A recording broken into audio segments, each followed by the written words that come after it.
Philly week. It's Philly week. F2. Hashtag die Eagles die. Will it happen?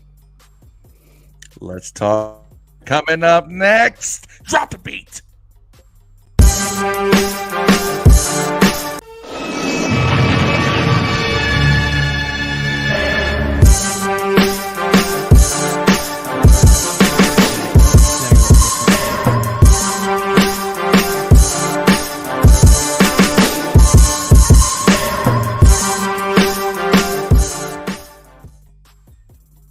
Good evening, ladies and gentlemen, boys and girls. When you put the intro and the outro buttons spread apart and then you still hit the outro button, because that's what I did today. But I do want to say good evening to everyone. That was your boy Phil on the intro. I'm Steve. We have Dev. Let me kill the intro. Run in music. I honestly thought you'd Show gone over. like. I I thought honestly thought it you'd was, gone.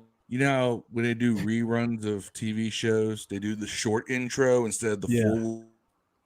Thought you were doing that to us. Yeah. Yam said, I wish I could feel good as Phil. I just don't see it. And then Corey says, tell Dev to wake up. Hey, make sure you check out Corey's channel. He's got Bird Gang 31 coming on his channel later tonight. I want to say at 9 o'clock. Corey, correct me if I'm wrong. So make sure after this show, you slide on over there and show Corey some love for the family. Today, we are bringing back our guy, Mean Green, Mr. Terrance Perry. Terrance, what up, bro? How are you doing? What's going on, fellas? Man, thank you for having me back. It's truly remarkable to be back on here. I was sitting here waiting for this game because I was like, man, I hope you put me back on the show because we had such a great time last year, with the game. So definitely awesome to have y'all. And of course, as Phil says, I'm probably the only Eagles fan that he actually, appreciates because. I'm I will say my brother's an Eagles fan too, and he's my very best friend's an reasonable Eagles fan like you, which is rare. But it's usually people I truly know personally who are pretty reasonable. It's just the people you don't know who aren't that reasonable. So, shout out to Terrance first off. Had a baby not too long ago, man. Shout out to you. You look kind of rested, not really sure. I'm tired, man. Look, so thank you for taking your time to be with us, man. I know how hard that is. Look, man. First and foremost, don't thank me, man. Thank the wife. Oh yeah, they do all the work. Make right? sure I had everything ready and rocking and rolling, so I could even have time to sit here and be able to take this. Because I was sitting there the whole week, like, man, I hope I get the call, but I got to make sure everybody good. And also, we just moved into a new house, so I'm in a different setting now. So, so everything just been rocking and rolling. But happy to be here, happy to have a new season, and definitely be here on this podcast with y'all, which is awesome and excellent. Yeah, everybody tune in every Thursday for new exclusive information from these boys. They are Mondays too now. Now I'm back to Mondays for post game, Thursdays for pre-game. So it's back on the grind, the seasonal grind. Awesome. So with that being said, for those who haven't heard before, let's give him Terrance. Let's give everybody your fan story. Tell us how you became a fan of the Eagles. Real quick, first and foremost, because I wanted to say this. First off, shout out to Yam. Been dealing with him since last year on the podcast, so I know he is first and foremost definitely. One of the guys, I appreciate you, so wanted to get that out there. But I've been a diehard fan for, like I said, the longest time I can even remember. I'm just so happy that we was able to bring back the Kelly Greens this year because that's the thing that I grew up on, and just being able to see those come back again this year and just being able to see the fans rocking them heavy out there in the stands has just been totally awesome. But that's the old school. The old school. I'm even wearing the hat right now, so I'm just excited to be able to get back into that and just being able to do that from here on out. I'm going to miss the black jerseys, but maybe they'll put those in somehow, somewhere in the future. But I'm just happy that we're going back to the old school thing. But again, it's been a fan for, like I said, for however long I can even imagine, and it's going to continue to be there for the rest of my life. Here we are. The black jerseys are dope, man. I love the black jerseys. I like y'all black jerseys. Yeah, people don't appreciate them enough, man. A lot of people don't like them for some reason. I'm not sure why. I love them. We don't have them enough. In fact, I think we only wear them twice a year, once a year. I don't even know. I'm only doing this for y'all tonight because I need it anyway. Yeah, says we have some damn asshat Commanders fans as well. I'm not trying to deny it, but at least we usually take care of them ourselves. Yeah, we police them up. We sick Phil on those guys and gals. That's what we do. That's what I'm here for. I'm here. I am here as the content cop. But thank you for everyone who tuned in. This is episode 220. We're called Let's Run Up to Philly. We called it Let's Run Up to Philly, not only because it's a away game up at Philly, but last time we found the recipe to beat Philly in 2022 with Taylor Heineke. The game plan was just run the ball and keep the ball out of the hands of the dangerous Philadelphia offense. So I found that kind of fitting. And so I went with Let's Run Up to Philly today. And so we brought on our man Mean Green here to help us refresh our memory and give us some better insight into the 3-0 Philadelphia Eagles. Let's put that out there. The 3-0 Philadelphia Eagles. So just starting off with that, who are the 2023 Eagles, man? Compared to what we saw of the 2022 team and what you've seen in the offseason, what you see in the draft, the addition of Jalen Carter, Nolan Smith, all those guys. In your opinion, who are the 2023 Eagles compared to like the 2022 Eagles? Definitely, there is no comparison. The 2022 Eagles were a different team that had already been established with an offensive coordinator that had already been there for a couple of years. This is the offensive coordinator that he's been in the organization, but he was the quarterback coach. So you would think that he would have some type of idea on what to do and how to, utilize Jalen Hurts. But unfortunately, right now, you can actually see that the plays are not working. They're not meshing the way that they need to. And you can honestly see that Jalen is not comfortable with the play calling right now. But because of his poise and because he's so determined and he stays focused, even if he makes a mistake like he did last week when he threw those 2 interceptions, he stays in the game and he figure it out. And what they figured out now is what y'all did to us last year. We're realizing that them big boys up there on the front line, they want you to run the ball. You got Swift out there, have him run the ball. And Swift has already stated that, hey, I am the number 1 running back on this team. Mm-hmm. And I'm not taking it, I'm not letting it go. You put up 175 and then you put up 130 in back-to-back games. That should tell you something right there that like he's making it known that I am the number 1 running back on this team. And I wonder if Detroit's feeling bad that they let him go. I mean, they got Gibbs. They picked up Jahmyr Gibbs in the draft, so probably not, but I like Swift. But you got to look at it also. Look at what Detroit did with Swift when he was there. They used him basically as a scat back most, right. And they didn't really have him, going through the trenches. So now people are actually seeing what he can really do. But if you go back and look at the tape when he was in Georgia, he did the same thing when he was in Georgia. But they utilized him in both ways. He was able to run the ball. He was able to be a scat back. But in Detroit, they utilized him more as a scat back because what do they do mostly? They mostly want to go over the top in Detroit and not use the run game. But they realized what they had last year towards the end of the season, like, oh, you know what, man, we could run the ball.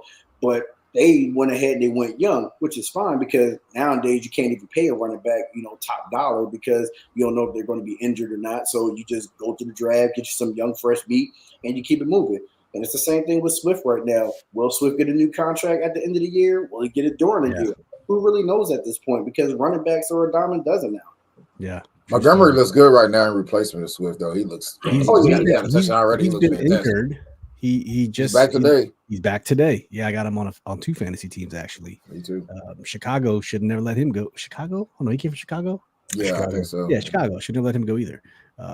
Yam says, "Hey, just so y'all know, I'm making wings on Saturday, then homemade cheesesteaks on Sunday." You know what? That's a great idea. I think this might be a Sunday cheesesteak day as well in honor of the game in Philly. I'd have to do that. Well, I'm gonna tell y'all what I did. I'm gonna tell y'all what I did. In homage to this game, what I made tonight. I made some pork chops tonight, and I fried them on the grill. It's just to honor the cooking of the hogs. Oh damn! You burned up the swine, man. Damn. Major Tutty, no. Yeah, y'all had to go to the government's help to get protected from getting eaten. Y'all had to go get the government to help us. Y'all not be barbecued. You know what I'm saying? Oh man. Go Well, get them cookers. the 2023 Eagles. So offensively, they're 7th in points scored with 84, and they're 6th in total yards gained, and that's 1153. Defense ranked 9th in overall for points allowed, 59, and then 12th in overall yards allowed, 930. I mean, to me, I think the points is the biggest thing. So you guys are ranked 7th and 9th through 3 games. I'll pull up here the Commanders here in a second, but to compare, although I will say it's a little tough because I feel like last game just kind of threw all of the stats in a tizzy because it was just such a, I don't know. You know, we got destroyed by Buffalo 37-3. I had to turn the game off, man. Yeah, I know. You texted me 2 weeks ago, like, man, y'all look good after Arizona. And then it all just went to shit after that. But in the inverse, the Commanders are ranked 19th overall in points for 58. Now, had we scored a decent amount, let's just say 20 more points, we would be 78, 80 points, which would be right behind Philadelphia at 84. So last game was just kind of an anomaly. And then we've given up 86. That's 37 from last game, which ranks 27th. So last game really destroyed what we built so far, but it was the first true test. And it's going to be even bigger test coming to our first divisional foe coming in on Sunday in hostile territory, nonetheless. So going to be very interesting. Yam says, all 3 games we've gone down early and had multiple red zone trips in the first half killed. Yeah, slow starts, not a fan of the slow start. So it's definitely been rough. But going through the rest of some of the things with Philadelphia, so they are 3-0. So far, you guys faced opening the season. You faced the Patriots, beat them 25-20. Played the Vikings, beat them 34-28. Then you played the Bucks, you beat them 25-11. So I didn't watch any of those games. I saw highlights, but were any of those games close at all? No. So when you look at the scores, so I take that back. The Patriots game was close because it was still in the first half when it was close. So we had to fight to make sure that we kept that, that victory. But those last 2 games, those were garbage time points. So we had a huge lead on Minnesota. Then all of a sudden we started, as you say, when you quote unquote play off, I like to say you're preventing yourself from winning the game. So that's what was going on right there. And then all of a sudden it was like, all right, we need to tighten it up again so that way we don't lose this game. It was the same thing with when we played Tampa Bay. When we played Tampa Bay, we were pretty much it was they didn't score those last points into the fourth quarter. So when they scored the 8 points, because they did the touchdown, they did the 2-point conversion. That wasn't until the fourth quarter. And then, as you all know, we took 9 minutes and 6 seconds off of the clock to end the game by running the ball down the field, and they never saw the ball again after that. So, just being able to, remain poised and, keep it rolling, that's just, definitely been a great thing. Now, when you look at the stats as you pulled up for Jalen Hurts, I mean, yeah, it looks like, he's not looking too good. He's not looking bad. He's not looking bad, but he's not looking like what he looked like last year. But you have to understand, last year was last year. This year, something different. People got tape on him, but he's still going to manage to do what he has to do in order to win the game because he's still commanding the offense. He's still making the right reads. Those 2 interceptions that he threw last on Monday night, when the first one he threw, him and Swift were on the wrong page. He went on a shallow slant when he was supposed to do pretty much like a button hook. He was supposed to make a comeback route to the ball. When he threw the ball to Devontae in the end zone when they got the 1 yard and then they got a safety, that was just pretty much Jalen's like, I'm going to just throw it up and, hopefully you'll catch it. And that's pretty much what happened. The thing that gets on my nerves with Jalen, is the fact that he throws in double coverage. And it's like, dude, he ain't got to be, forcing it in there and everything. and of course, after everything that happened on the sideline of Thursday Night Football with Minnesota, they force-fed A.J. Brown, but it wasn't a force feed where he couldn't swallow. He was able to get the yards, and he was able to produce, and that's pretty much what happened there. We're able to move the ball, but as of week 1 to week 3, because I don't know what's going to happen on Sunday, we'll just wait and see. But week 1, it was ugly. Week 2 was good, but still ugly. And then this Monday, it was better, but it was good. So every week they've gotten better. The offense has gotten better. They've shown signs that they can keep this thing rolling. But as far as the defense, the people probably look at it and say, like, oh, they're not getting the sacks that they did last year. That don't mean anything. They're putting pressure on the quarterbacks and forcing them to throw when they don't need to throw. And Jalen Carter is a man. Dude, totally. He is a man. And I mean, the fact that they're already talking about him in Defensive Rookie of the Year talks right now, I'm just like, let him continue to keep doing what he's doing. But the thing that's interesting is he's only been in 48% of the snaps, and he's already produced numbers as if he was a starter. Right. So I feel you. The snap counts are it's efficiencies. I mean, our rookie cornerback Emmanuel Forbes, he's leading the NFL in passer rating against him, which is like 61, right? Mm-hmm.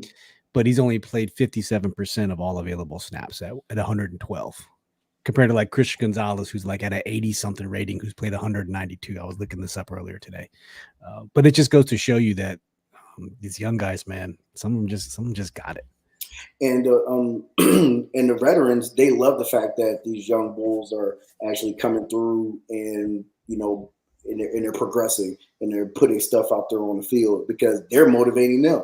Right. And the fact that they're rested because we rotate them in, they're like, hey, y'all making us want to go out there and do more. And I'm waiting to see what Hassan Reddick does this Sunday because the cast did come off today. So we'll just wait and see. I'm not saying that we're going to have a game like Buffalo had where it was 9 sacks, because that's what we did last year when we played y'all in the first game, and it was 11 sacks, but that was against Carson Wentz.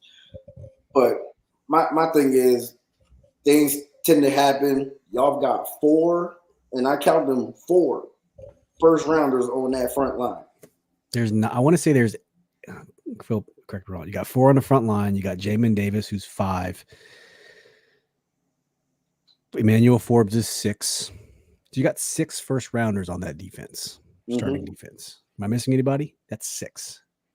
Because they got Montez, John Allen. You got Chase Young, and then you got Deron Payne. 4 linemen. And then you got Jamin Davis and Emmanuel Forbes. So you got 6 first rounders on that defensive starting. So 6 out of them. Jamin Davis. He's a first rounder, 19th overall pick. Yeah, so looking at that defensive line that y'all have now that Chase is back, and going up against our offensive line, that's going to be a good battle in the trenches. So ain't nothing promised, when it comes on that offensive side. So ain't nobody saying like, oh, we're gonna run the ball up and down the field, and ain't nobody saying that. But we're gonna wait and see, right? So it's gonna be interesting. It's definitely gonna be interesting. Agreed. But the defense, though. Like I said, if y'all can get that protection together, then it will have something. But if not, it's going to be a long day for Sam Howell. We're 40% of the way there. We got 2 of 5 linemen that can do their job. Yeah, there you go. Let's go through some of the individual stats here for the Eagles. So you got Jalen Hurts. He's 63 for 93, 67.7%, which is pretty good, almost 70%. 3 touchdowns, 3 interceptions, like you were talking about earlier. From the running back perspective, you got DeAndre Swift leading the way, 308 yards on 45 attempts, 1 touchdown. And Jalen Hurts behind him with 3, because I know you guys like to do the rugby scrum that everyone seems to complain about, but they can't execute themselves. Hey, you know what? Stop it. Like Bill Belichick says, like he's going to keep passing. I'm going to keep passing till you stop it. I'm not going to stop just because you don't like it. People are complaining about the Philadelphia rugby scrum, but you know what? I don't know. Get bigger linemen in the defensive front. I don't know. They're really good at it. Are all his touchdowns from that play? You talking about Jalen? Yeah, they're all on the goal line, and he runs it in. Yep, all 3 of his touchdowns have been on the goal line this year. I foolishly drafted Boston Scott in a couple leagues, not knowing that Gainwell was going to be the number 2. But yeah, so be it. Receiving. Let's look at receiving targets. So AJ Brown leads the way with 20 receptions, 239. No touchdowns for AJ Brown. Devontae Smith right behind him with 15 receptions, 206 yards, 2 touchdowns, and then Dallas Goedert 11 for 63, and then everyone else is just kind of hanging out there. So that's. The first 2 games for Devontae is where he got his 2 touchdowns. And and again, the reason why AJ Brown is leading the way with the receptions is because, like I said, they force fed him last week, right? On Thursday, so that's where he got all his receptions right now. So you got 2 interceptions. Yep.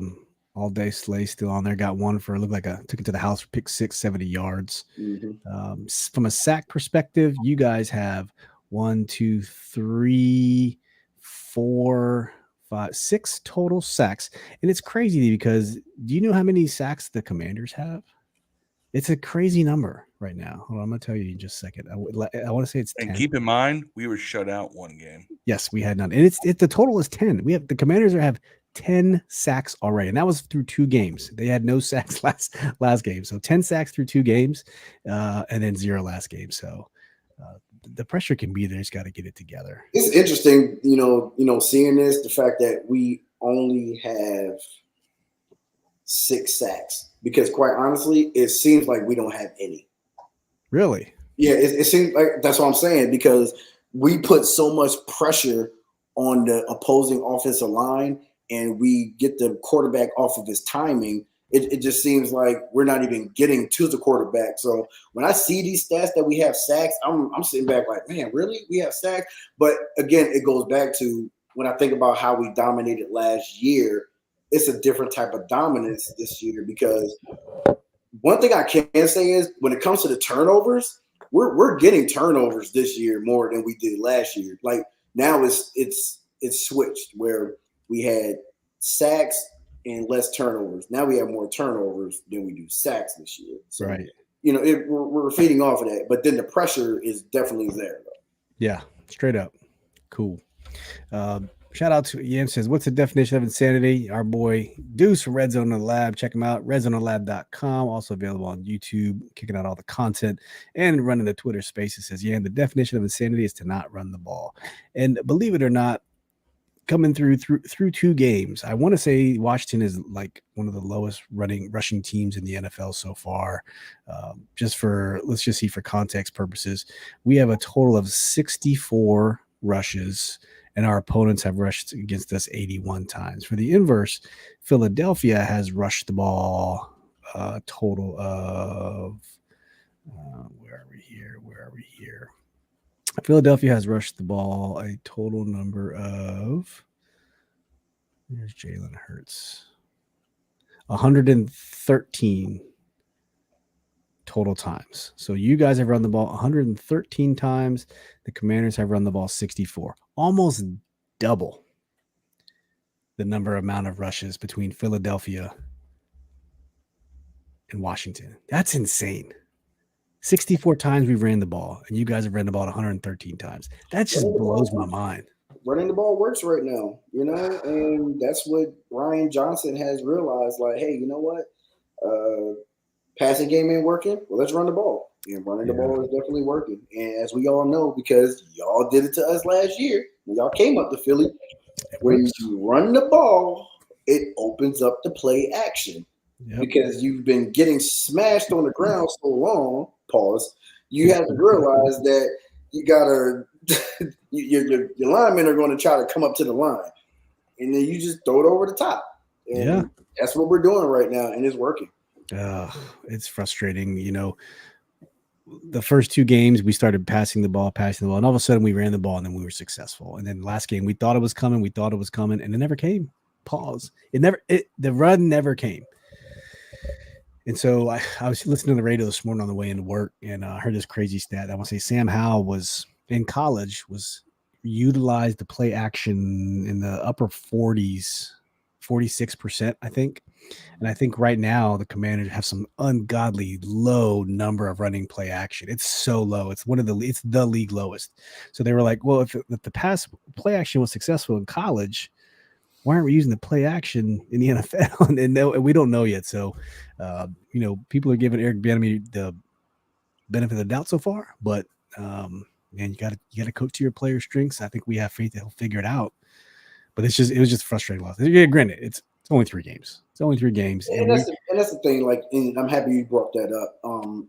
That's why I'm not like, yeah, man, we doing it because like it's only 3 games. Only 3 games into the season. And that's the thing that people have to understand. You start crowning people now. Yeah, that's not the way to go. Prime example, because we can all agree on this. They started crowning the Cowboys early, and then what happened to them? They were 11-point favorites to play, to win against Arizona. What happened? They lost. All the fans, they were making fun of us. Arizona said, y'all not coming in our house thinking that y'all just going to run the dog on us. Josh Dobbs wasn't going to lay down. And that's exactly what happened. So everybody just needs to relax and chill. And quite honestly, I believe in them, but I'm not sold completely on Miami right now because it was like once they put up that 70 bird, it was like they're the number 1 team, they're the number 1 ranked team, and it's just like, dude, that's what, bro. Denver. They're not even favored in their own game this coming week. It's like crazy. It's like Denver is a mess right now. So come on now. Yeah, Miami plays. Hold on, I was just making my pick'em picks earlier today. Don't you play Buffalo? Yes, and I think Buffalo's favored by 3.5, if I'm not mistaken. Yeah, because the 3 remaining undefeated teams play division rivals this weekend. We play you all. They play Buffalo, and I believe San Francisco plays. Yeah, the Rams. San Francisco, yes. Miami at Buffalo. Buffalo is favored -2.5, so technically it's a 0.5 swing for the Dolphins, but still, that's gonna. I will note because I've been pouring over some of the other stats that we have not been talking about. Eagles have an interesting dichotomy here. Of course, we ran the ball on them like crazy last season, and that's how we won. We managed to split the series. Took the ball out of Taylor Heinicke's hands, put it in Brian Robinson's. This year, the Eagles have allowed a total of 145 yards rushing across 3 games. That's less than 50 yards a game. Now, granted, teams have only run 48 times against them. Right. Mm-hmm. In comparison, teams have 785 yards passing against against the Eagles on a completion on a 81 out of 123 pass attempts, and they have that's 66%, and 8 touchdowns and only 2 picks. So one would think, now granted, a lot of that is because teams have to throw. They get down early, they have to throw, right? Or also you stop the run early and teams just abandon it. This kind of plays into the game plan we've been running, which almost makes me think we should at least try, to go run first. Make them stand up and actually stop the run. Get them off balance because they're going to expect you to throw. And you're probably going to win off the arm of Sam at some point, just because the way this defense is set up in 2023. The numbers are starting to bear that out. That, the Eagles do let up a lot of pass yards, and they've let up, 8 passing touchdowns in 3 games. But you're just going to have to see how that all, bears out in the end in terms of what the offense is going to do this game, because it's very odd because we want them to run the ball more. We'd love for them to turn that around immediately and get more of a balance. And we're going up against a team that's probably not the ideal situation to do that in, statistically speaking. Right. But if we can establish at least in a run game that keeps the defense honest, that's going to open up the pass against the Eagles because that's the only way you're going to win. It's going to be through the air, but you've got to keep the defense honest. If they're keying on the pass, you're done for. Front seven gets pressure. They don't get to the court. They don't bring the quarterback down. They do get pressure. So you've got to keep them honest and play action off of a reasonably respectable run game is going to be big on that. Yeah. Yeah, and I totally agree with everything that you said because that's what I was saying. You brought it up. The front seven gets pressure. We're not getting sacks on a quarterback, but we are at least getting to him and putting pressure in his face in order for him to get off his timing on those routes with his receivers. But when it comes to our secondary, I'll be the first to tell anyone. I'm like, our secondary is not what it was last year. It's just not. You got Bradbury and you got Slay, but our slot is weak. Our secondary is weak, but it's just a matter of what are you going to do first? Are you going to run it and then be ready to throw the ball so you can go ahead and pick up those points, or are you going to come out the gate and throw the ball and get them off their toes? Because I'm going to tell you right now, looking at the game tapes on every game so far, I mean, I honestly thought that our defense was going to be the same way it was last year with the run. And I thought the first game of the year, I thought Ezekiel Elliott was going to run all over us. We shut him down.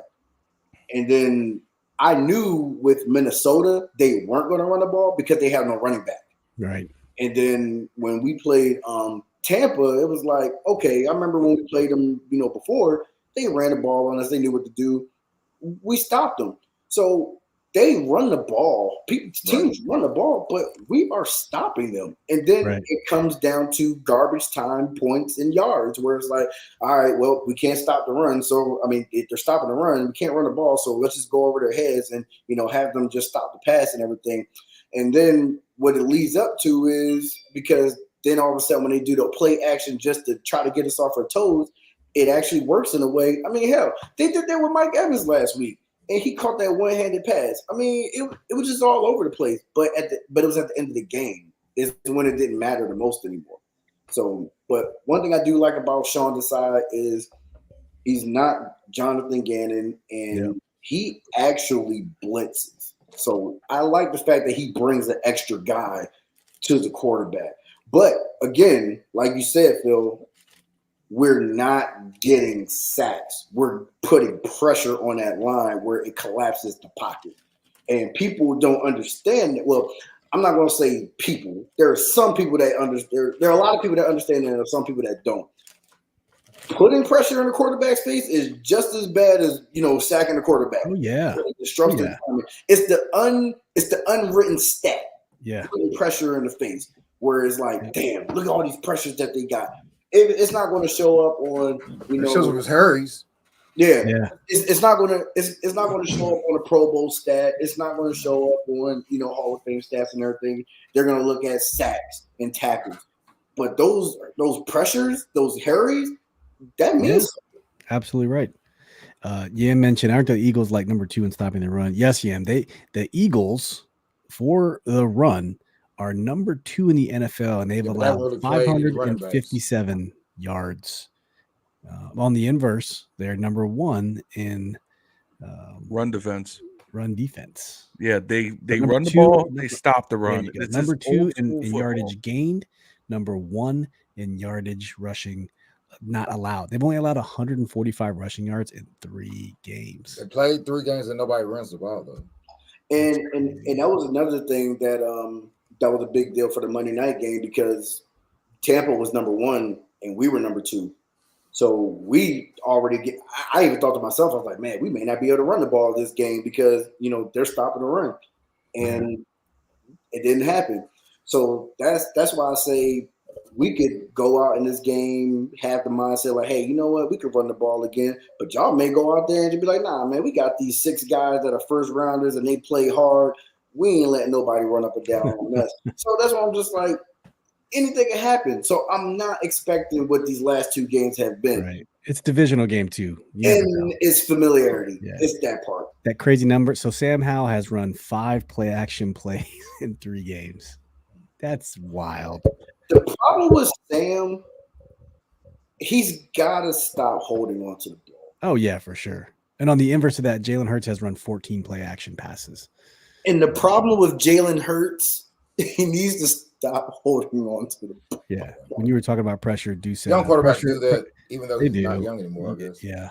Pressure impact is play by play. And then he said, what did that pressure do?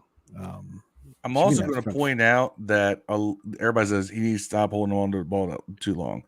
Now, let's keep in mind, a lot of that time to sack you saw last week, he was getting sacked trying to get out of the pocket because it was collapsing. It wasn't like he just stood back there and took it. He was on the move. There was a number of sacks where he was either trying to run up the middle because there was a lane that popped open, or he was trying to scramble to the outside. Also, and I can't remember who was that put that up there, but they were showing some of the sacks, and all the receivers are covered. Yep.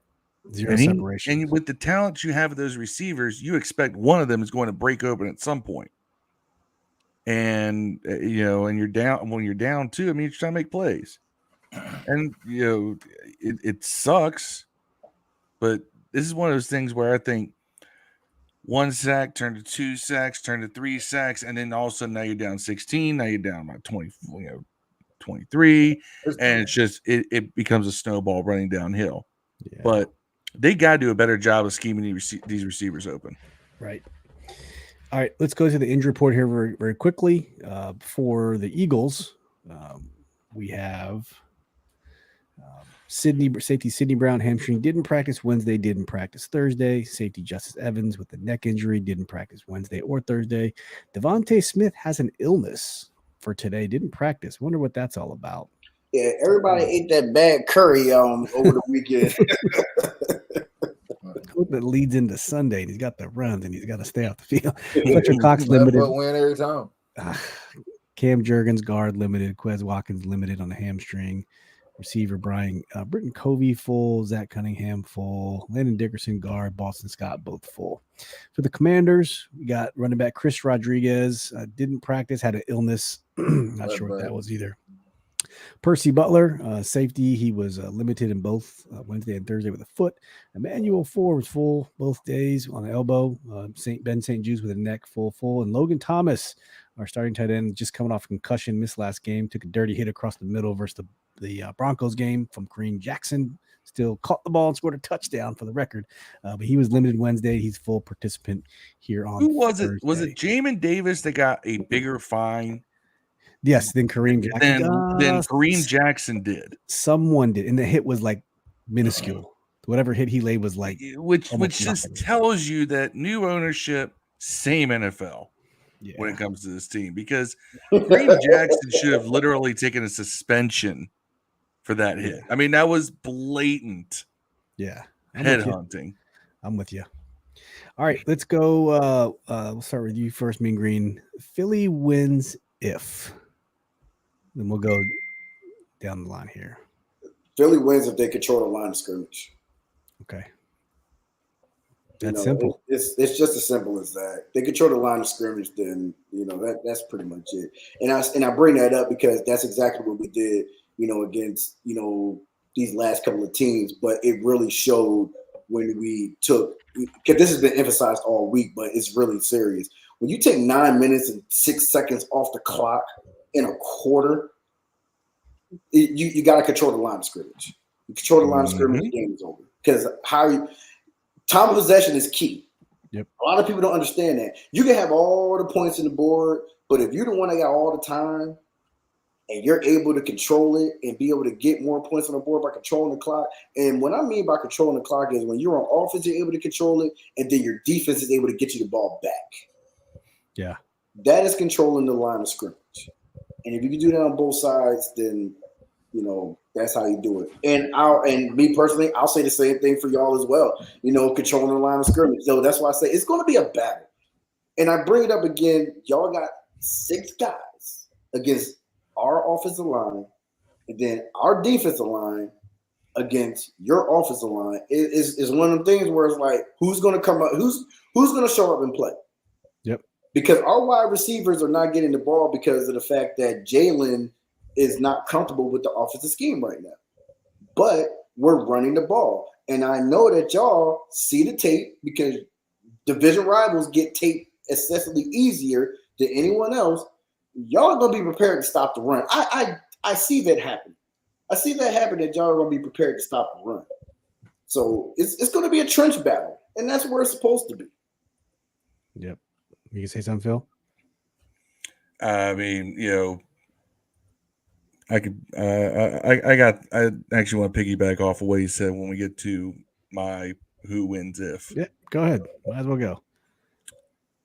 Washington wins if they don't just control the line, control the clock. You need to be pushing 40 minutes. This Phillies offense is right now what we thought our offense could be, and still could be if this line were to ever get its act together. But weapons, I never thought they can strike from anywhere on the field. So because of that, you've got to keep that out of their hands. And I'm talking about at a 2-to-1 ratio. That's how you won last year. And that's how you're going to win this year. You simply have to play the grinded out game. It is, if anybody looks at this game, it's not going to be sexy. It's going to be efficiency that wins this game for Washington. So if Sam Howell has an efficient game, but he doesn't go for 400 yards, don't be mad.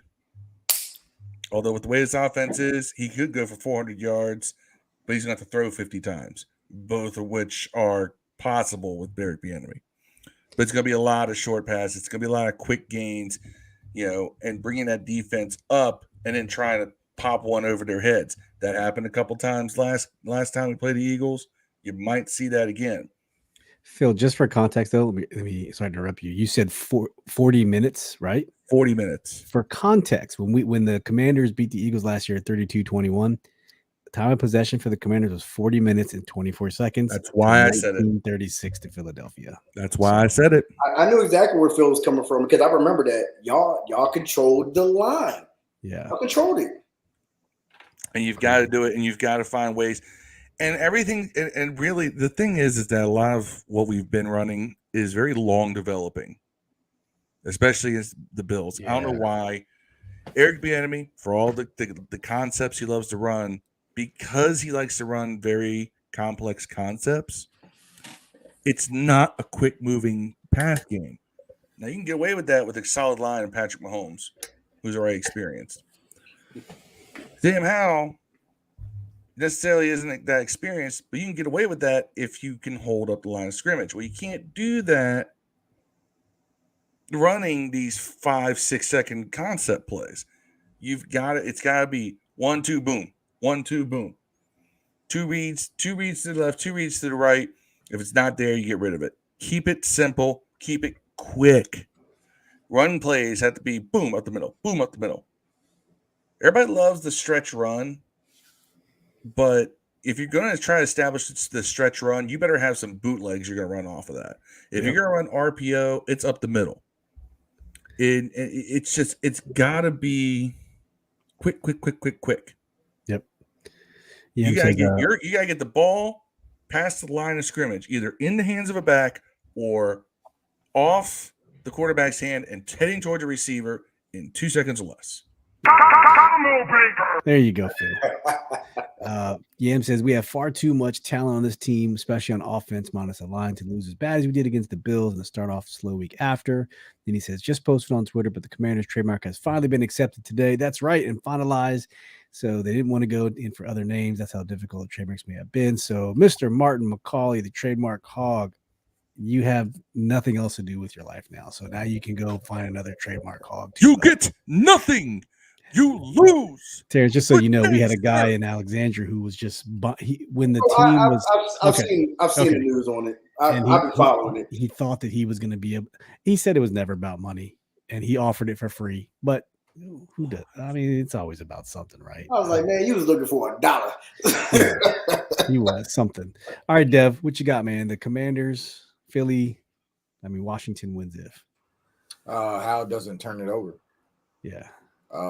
That's really the key to it, man. Don't let them sucker you into going 4 picks and fumbling the ball away. No, you're not going to be any team in the league with 4 interceptions and a fumble from Gibson. You're not going to be anyone. And 9 sacks. Right, and 9 sacks. The 9 sacks is terrible. What's messed up is that everything else was so bad. The 9 sacks is kind of like They also had, it was like the mumbo sauce on the chicken. You know what I'm saying? Yeah. Everybody, I don't. That's the only way I say we win it. We just can't turn it over, or we at least have to have less turnovers than they do. I think you also have to make Hurts a pocket passer. Because if he loads up on RPO passes and play actions, it's gonna be a long night, man. If you have to bring guys in the box to stop the run, and then you have to, the guys just taking steps forward on those play actions or RPOs, man, it's gonna be a long night. That Philly makes a living off that, man. They bruise you and beat you down until you have to bring 8, 9 in the box. Then you have a problem.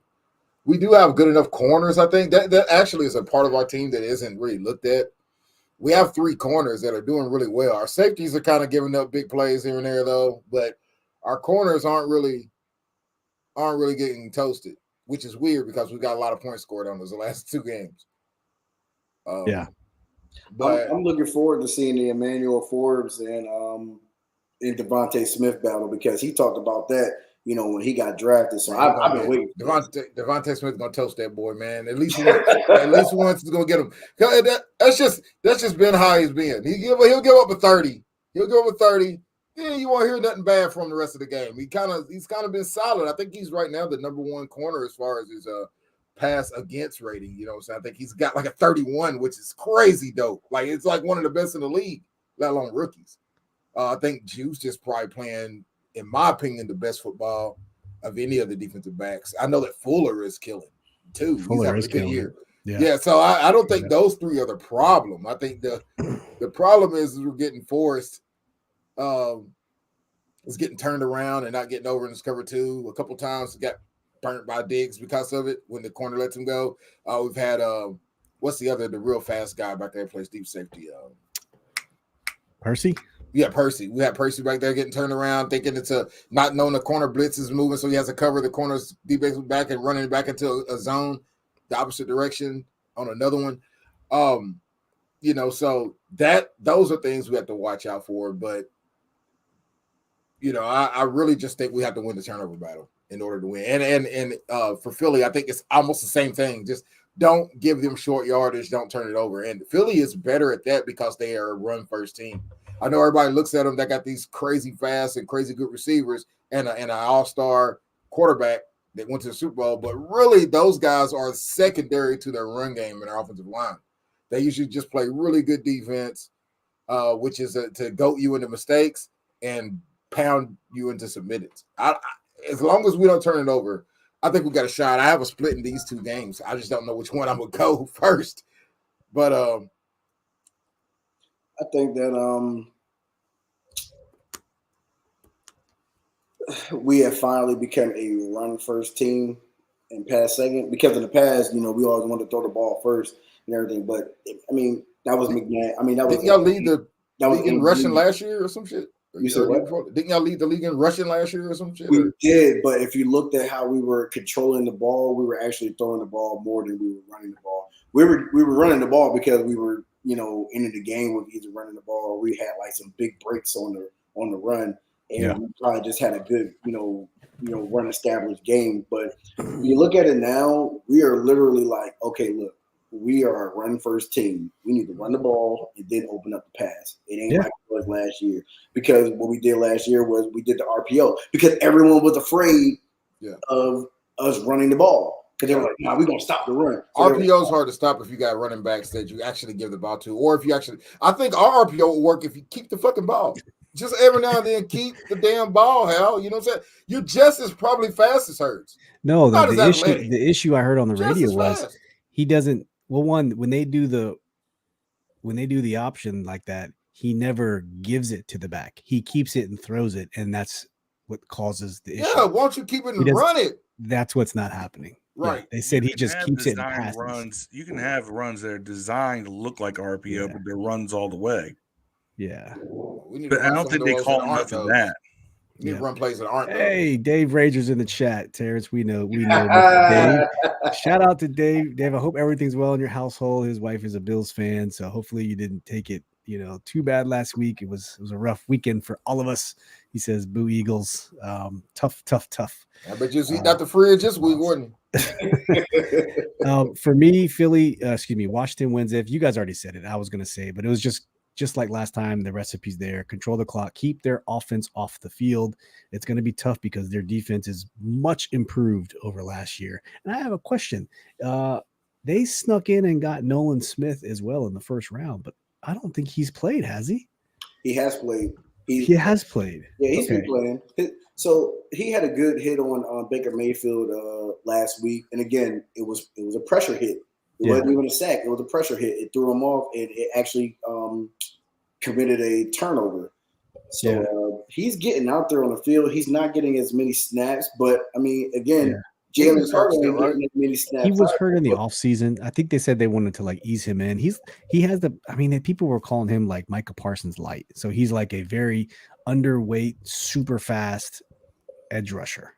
He's another athleticism. He's another Hassan Reddick. It's just that again, they haven't putting him out there on the field. Yeah. And another reason why they ain't been really putting him out there on the field is because Josh Sweat is doing his thing. There's no point, right? Yeah, it's funny you said Hassan Reddick. Small if you run on him with small linemen. Because Hassan Reddick I'm in a couple leagues that have IDPs, individual defensive players, and Hassan Reddick and Nolan Smith are both listed as linebacker, defensive end. So they must have that position flex. Yeah, they're mostly in the hybrid defense, so that way they can just come. Ron would love those guys. Yam said, I think they only want to keep Sam in the shotgun position. Not sure why. I don't remember him lining up under center, right? He does, just not that. I mean, that'd be a great stat to pull up. How many times under center versus shotgun? All right, matchups to watch. Is there any specific matchup that you're looking for? Oh, I just said it. I'm looking forward to the Forbes and Smith matchup. Yeah, I'm definitely looking forward to that one. So I wonder if that means Kendall Fuller will be on A.J. Brown. That's probably it. It'll be Forbes because he's much faster. It's like Devontae Smith. So you're right. Forbes and Smith's going to be a good one to watch. Yeah, because that's the thing. You want to put speed on speed. Yeah. And he's a rookie. Even though like he's shown, because trust me, I've been checking his tape out, and I'm just like, yeah, they got themselves a dog at cornerback. So to me, it only makes sense that they put him on Smith because you want to put that speed on speed.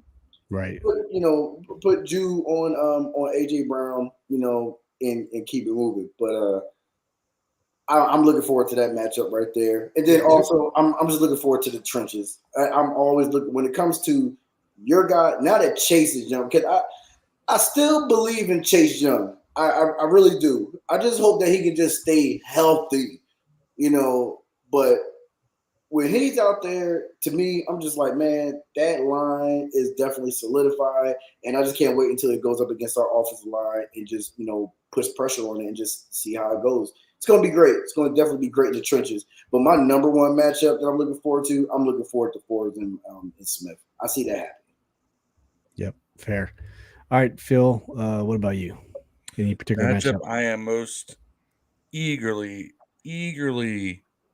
waiting for on this one.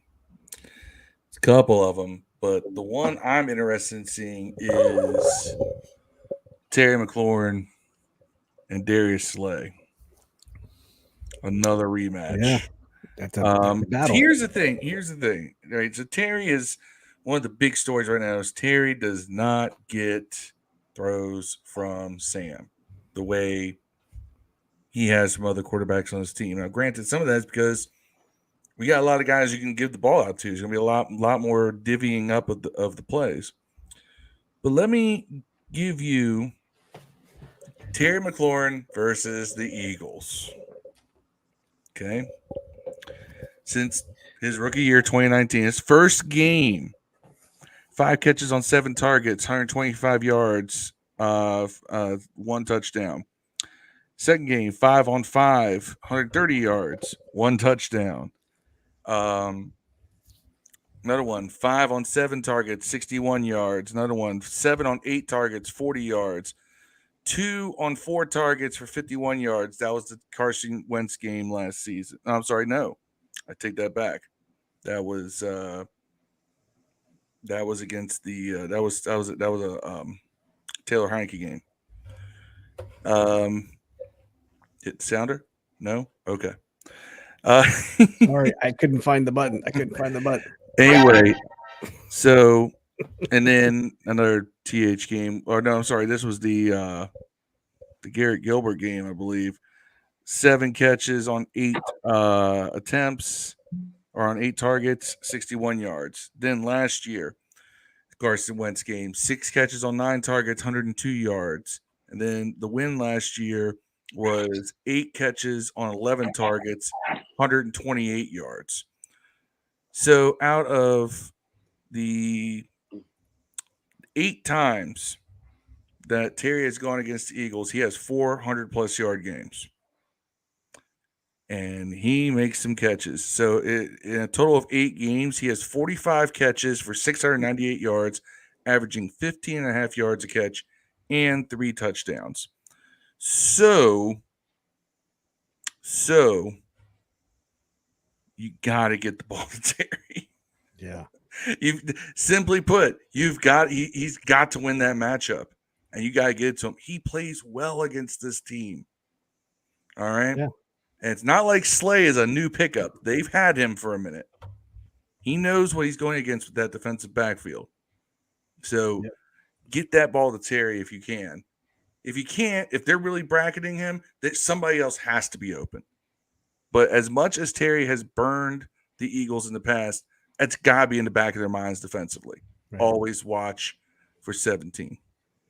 Dave said, I'm with Phil. That's going to be good. Yes, I think it's going to be great. Yam says, looking forward to the matchup of representation of Burgundy versus Green in the stands. Damn Commanders fans better show up unlike last week. Tired of FedEx being taken over by the Green Wave from Philly. Yeah, I wonder how we're going to travel up to Philadelphia. That's going to be a great question. I don't know. We'll be able to get in. I don't think it's going to be well. Get in. You know how many fans, including myself, have been waiting for a 1 o'clock game because we're tired of waiting for 4 o'clock games. It was just like, yeah, we know what we did last year, but we don't want these late games. We want to be able to get in, get drunk, have a good time, and then go about the rest of our day. Are you going? You're not going, are you? You said what? Are you going? Please. See the way that my life is now. Yes. I can't. Exactly. I have a television. Hey, I hope she's pregnant because that was mean as fuck, bro. That was thug like right there. You see my fat ass wife, she ain't gonna walk upstairs. Like, hold on, man. What? Shoot, man. Hope she's pregnant. Guys, I hope she's pregnant. Not just precious. Yam says, why can't we ever travel? We just don't. We get traveled on, but we rarely do travel. It's gonna take our people won't even show up to our own stadium. You think they're gonna show up in other stadiums? Are you having a baby? You already did. He just had one. Oh shit! Congratulations, man. That's what you're talking about. Yeah. I know what you're saying. My wife's big. She ain't trying to at the beginning of the show. Weed every day. I smoked a little bit before the show. Okay. To address what Yam said, like we get travel on, we rarely travel.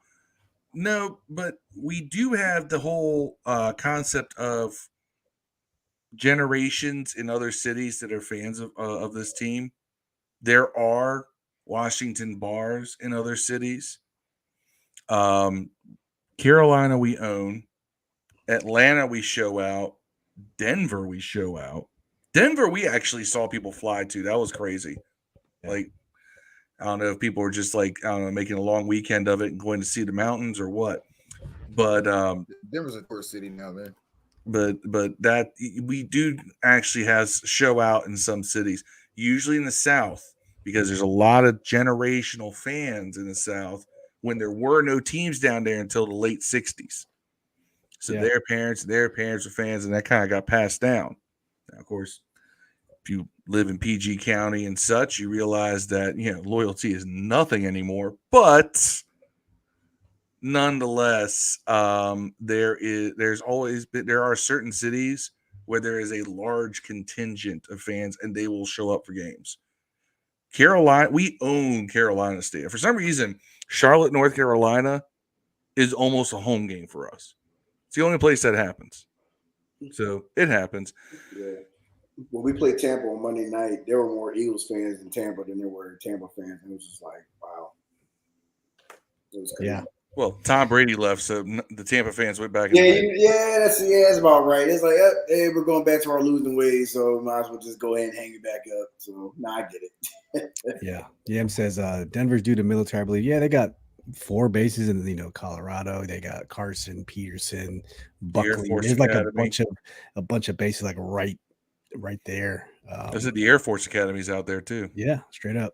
All right, let's move into predictions here. I'm going to log these and we'll revisit these on Monday after the result of the game. So, Terrance, let's start with you, man. So, for the record, I'm going to pull up what DraftKings is putting out, at least for a spread.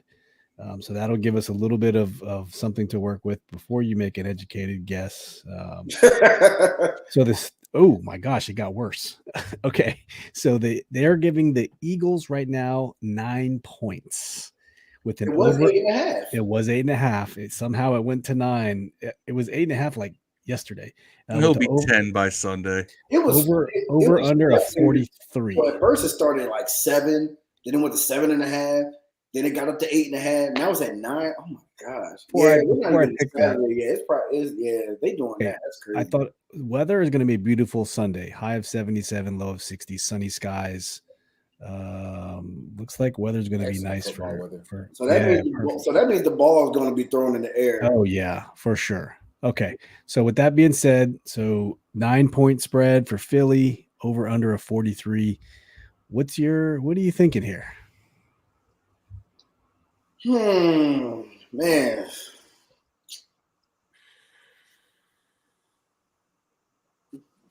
Not gonna like me on this one. Own it. Say it with chest. I'm going 35-14. 35-14. That's definitely the over for sure. Damn, you think we're gonna beat you by 21 points?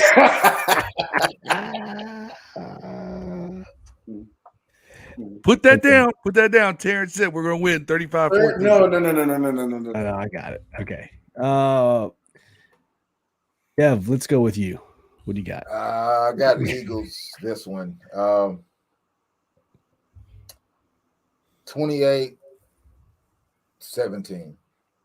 28-17 Philly.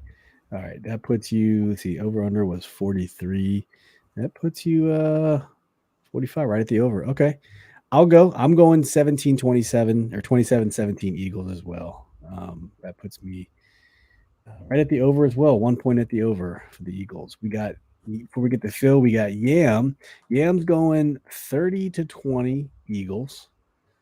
Defense will get gassed by the 4th again. So, all right, we are 4 for Philly. Phil, what are you gonna do, man? Anyone else in the chat is listening, just throw your prediction. We're gonna make it 5 for 5. I picked Philly to win this game when the schedule came out. Yep. I picked to win this game when we finished the preseason and revised our predictions, and nothing's going to change on this one. So we'll get one of these Philly games now. They always get one. But you see, I can't do the same prediction as Steve, which is I had Steve and Yam's predictions both sitting in my head. Pick one. It's okay. No. Change 1 point. So I'm gonna say, because I want to say defense is gonna be markedly better than last week, but I can't. And I said the offense is gonna be better, but then that kind of squeezes everything back to the same scores. So I'm gonna take it a little oddball, because I'm gonna think there's gonna be some field goals here, maybe a safety there. 26-16. 26-16. We got 36-16. 26-16 for Phil. So we all for Harvard's loss. Hey, listen, we do know, like Dave said, that's right, Jake's the Birds. It is bad luck for everyone to pick the same team to win. So maybe something will happen. Who knows? Tell the Colonel to go take a nap. Yeah, says JDR schemes sucks, but Jack Del Rio's done a good job of figuring it out. Over I can't say that because we've had a top 5 defense 2 of the past 3 years. Dave, if you got a prediction, man, throw it in the chat. You can continue to pick the Eagles as well, so we can go 6 for 6. Jack always wants to start off the season going very vanilla and kind of just seeing who's doing what. It's almost like he adjusts as every play. Season goes. He adjusts as the season goes on. Yeah, to see to compensate for injury, to compensate for how teams are playing them, who's on a hot streak, who's gone cold, all that, right? So it sucks early, but you'll always notice that the defenses for Jack Del Rio always get better as the season goes on. Unfortunately, it's still week 4. That's why I'm not picking them to win. That's fair. Can't argue with that at all whatsoever.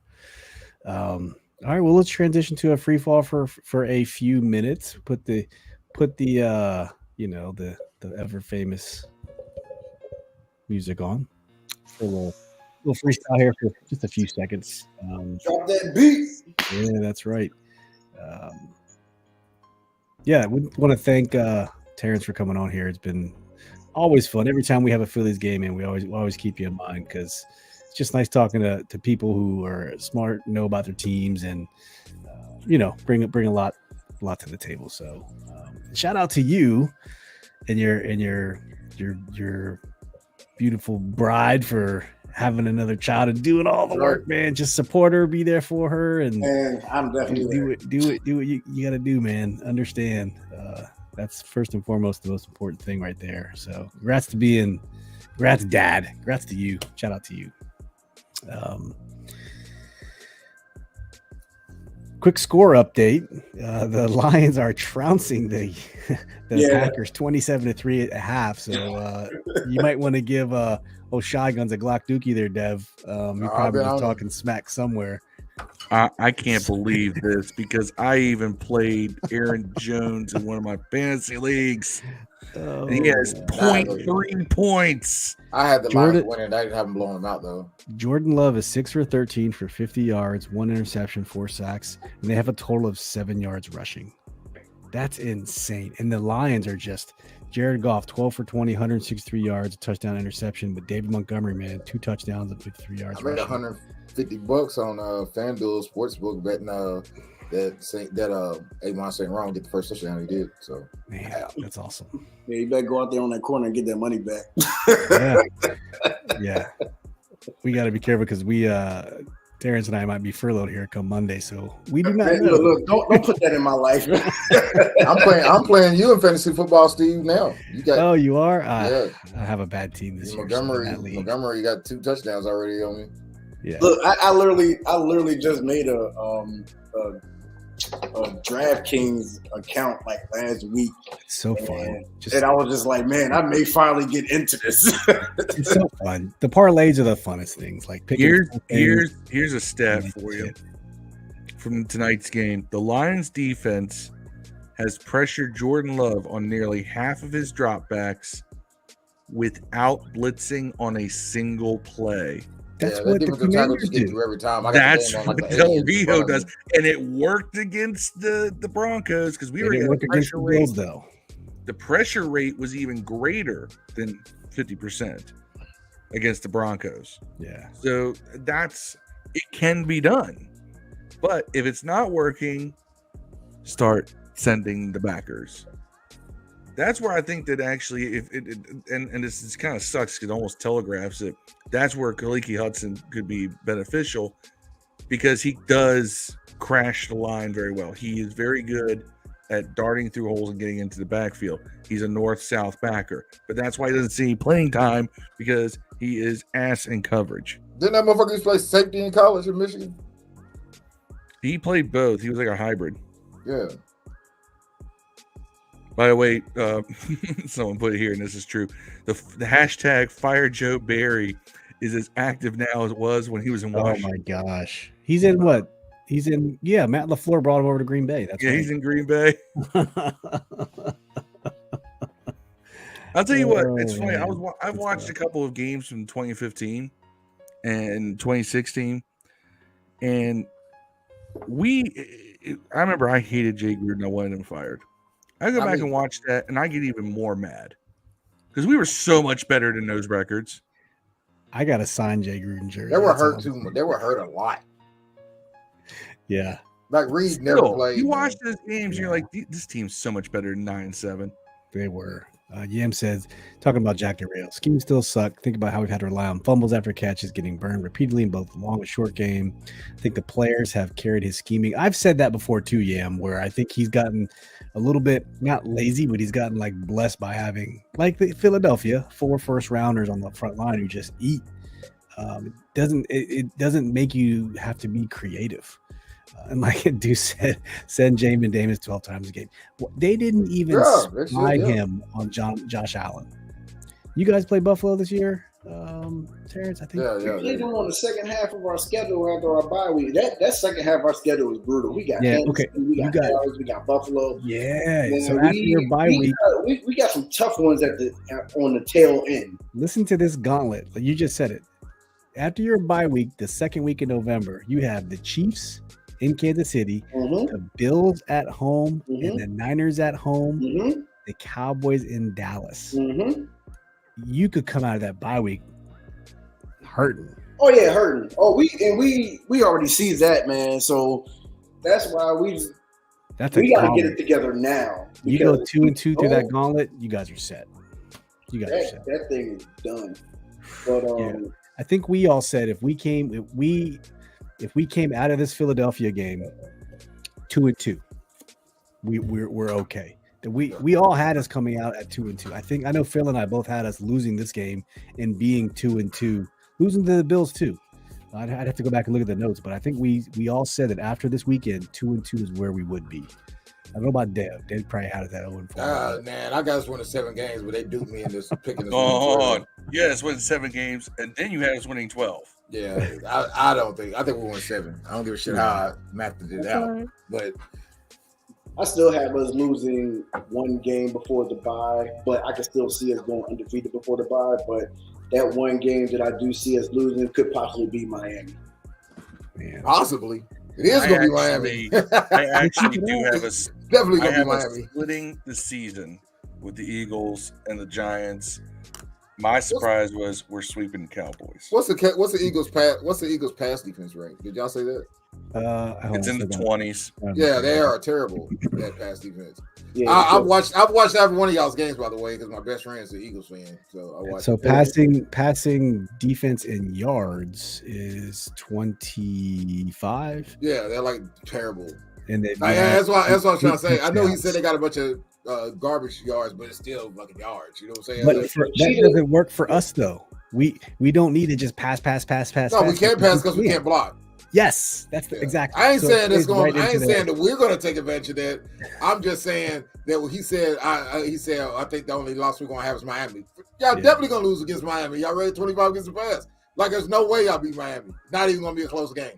Not even going to be close. Yam says position flex Buffalo nickel. Give me a master of 1 versus a master of none. That's right. All right. Let's any other shout outs. Phil, you got any shout outs? Shout out to the Lions. Yeah. Shout out to Shy Guns. We got to check on him, man, after this. I mean, Shy Guns is in the running from, he's about to earn his triple play of his trifecta of Glock Dookies if this keeps up. Man. All right, Dev, what you got? I watched Ahsoka episode 7. If y'all not down with Star Wars, then fuck y'all. But Ahsoka's dope. So I watched that. Blue Beetle. Haven't been doing much of that. Really trying not to go on strike. But Loki comes out next week, right? We'll find out tomorrow. Yeah. Loki comes out. I hope I'm on strike when that happens because I want to watch that. Yeah. Yam's right. Watch Kill Tony and seen Ric Flair go bonkers and leave the show because he didn't want to insult anyone. Then he got insulted. Kill Tony. Yeah. The best number one live show on YouTube next to us now. We're definitely the number one show on live on YouTube. It's funny. Y'all should watch Kill Tony. Yem said the Lions are who we should be trying to emulate. They should have been evident after last year. They were my sleeper pick team last year. Yeah, for me, this year was Lions and Jags. I think I said that preseason. Jags let me down so far, though. Terrance, any closing words, man? Parting thoughts? Hey, man, shout outs to everybody that's tuned in to the live, and shout outs to you brothers, man. I appreciate y'all bringing me back on. But look, it's all about the Lions right now, man. I jumped on that bandwagon towards the end of the year last year, and I called it. I was like, they're going to win the division. They're going to finally have They're going to have a first home playoff game in the last 20 years. I can't wait. They had a home playoff game since '93. Yeah. So the fact that that's going to happen, they kind of deserve it, right? Awesome. Yeah. Dan Campbell, if you watched Hard Knocks last year, I watched it, and he surrounded all his coaching staff. They're all former players, and everyone in the NFL is like, you can't just get a bunch of players and make them your coaching staff. He was like, you know what? Watch this. It's kind of working. It is working. I mean, if you got someone that actually knows the game instead of someone who's actually studied the game, yeah, I'd rather have them around my team as well, because it's like, hey, I know what I'm looking for because I actually really want to. But not everyone can coach. Not everyone can teach. Not everyone can mentor. It takes a special skill set to be good at something and then to pass that knowledge on. And it seems like he's found the right people. I mean, hell, Mark Brunell was our quarterback for a while, so we have some linkage there. You know what I mean? He wasn't. And some people who are horrible at playing the game are the best coaches. It's just a funny dynamic. You know what I mean? Man, prime example, Byron Leftwich. Like Helen Moore. Yeah. These cats out here, man. Chad Henne. Yeah. Yep. I'm with you. All right. Doug Peterson. That's right. He played quarterback for the Eagles, didn't he? Yes. And and he was a backup to Brett Favre. In Green Bay, or yeah. Yep. Oh man. Doug Peterson was another one of those backups that never saw the field. Yes. Did he start a few years at Buffalo or some shit? No. I don't know. No, you're tripping. I know you're thinking of Nathan Peterman. Oh, yeah. Who went to the Raiders and then now I think is unemployed. But I mean, Peterson's off the Andy Reid coaching tree. So if you're off Andy Reid, usually you're pretty darn successful. Still waiting for Ron to check that block though. So we'll see how that goes. But shout out to everyone in the chat who jumped in. Like Terrance said, Deuce, our buddy Dave, Marcus jumped in earlier, Corey from On the Warpath. Thank you for tuning in. We appreciate you. We'll be back Monday for a post-game breakdown of the game that happens on Sunday, whatever that's going to be. No idea. In the meantime, please go check out the video that Phil just produced called History Repeats Itself, new series. It's on Pornhub. The Bucket Hat Files, not Pornhub. Now, Phil's got a new series called The Bucket Hat Files where he's just Jimmy Hat Files. Breaking down different sorts of content. So what can we expect? Red Shoe Diary style. From Red Shoe Diary. What can we expect to see from the Bucket Hat Files in the future? So Bucket Hat Files is me going through all the interesting little tidbits and such of Commanders / Redskins / Washington football team lore. So this past time I talked about the Dallas Cowboys, the history repeating itself. By the way, they've been back in Detroit for almost 20 years. I don't want to wait another almost 20 years for us to see success. But anyway, I'm going to take a look at some of those little interesting tidbits in history, spotlighting players, spotlighting games, just kind of some bite-sized bits of history. This past episode, this first one, I talked about how there was 2 games in 1992 and in 2018. We beat Dallas 20-17, and the game-winning play, the touchdown that won the game, was us forcing a fumble at the goal line on Dallas's quarterback and then picking it up for a win. In 92, it was Aikman. In 2018, it was Dak. but it's such a mirror image of each other, of these two plays. I had the video up and everything so you can see it. And as I get better with my editing software and the voiceovers and such, the production value should be a little bit better. If only the NFL would understand what fair use is. Yeah, we just stay getting hit with copyright strikes, man. It's either copyright or shocking content, but you know what? Mostly we have nudity. fun. We have fun. That's all that matters. That's why we do what we do. We're not for everybody.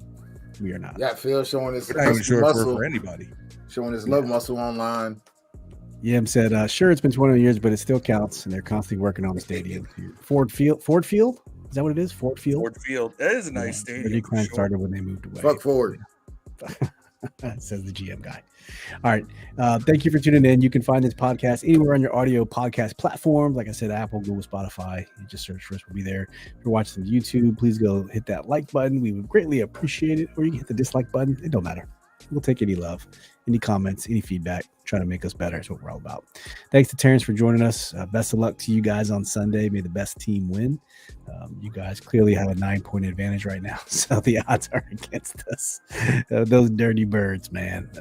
Once again, Terrance. I will say this, by the way, Terrance, you're going to like one of my upcoming episodes of the Buckethead Files. Well, you may or may not. But you are going to like the content of it because there's a series of games played back to back years between the Eagles and the Redskins that I'm going to cover because it was just a series of just murder ball. I hope you put the Monday Night Massacre in there. No, we're going further back than that. Mike The body bag game will be a part of this. So Mike you talk about the body You got bag. jokes up there and shit. Yeah, I did a poll after the Buffalo game, and I was like, listen, how does this Buffalo loss of 37-3 compared to the Monday Night Massacre? And the Monday Night Massacre was won overwhelmingly. But I guess because people are disappointed. I was disappointed because we have so much talent on this team. Back then, we had Donovan McNabb.